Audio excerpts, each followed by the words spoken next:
Клучот на врата, страшно е не сме безбедни и дома, велат Штипјани, стравувајќи за својата лична безбедност, откако 2 разбойништва за кратко време се случија во градот. Поради ова, нивните домови биле заклучени и дење и ноќе, за да не влезат маскирани натрапници и насилници за пари. Не е страшно, него ептен. Ептен е страшно. Еве, јас како ја, например, да ми дојде некој, не знам што да учинам. Заклучувате ли се? Тоа веќе обава и денеска. И денескате. Никој што знам дека живеам. Клучу ми се на врата доле. Ако е тука, ако сум и тука сино и внуку, и така и така. Ако не сум е клучу на врата, јас сум ден ноќ се закушен, да кажем, отворено. Страшно е, баш у нашите комшии туку и Саро јас живеам. Беа ги оплачкале, беа изимале, лом поправиле и се заклучуваме. И преку ден сме заклучени, да ти кажем. Преку ден обавезно се клучу.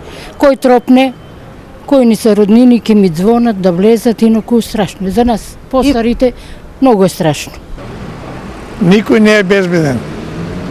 И тие што ги фанат, што ги онедат, одма ги пуштат. За нивна посигурна заштита бараат и почести патроли на полицијата, како порано, случајно да не станат жртви на крадците кои силом влегуваат во домовите на граѓаните.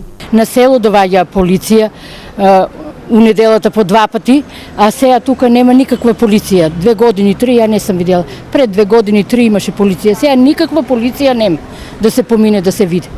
Треба да има обезбедение.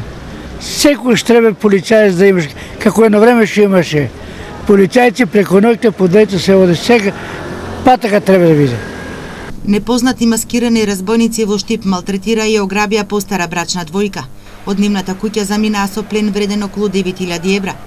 Внук покриен на глава се турнал во домот на постарите родители, од бабата барал пари, дури и ја турнал на земја, а откако не ги добил, побегнал од нивната куќа. Полицијата се уште работи на двата случаи за пронаоѓање на сторителите, на двата немили настани.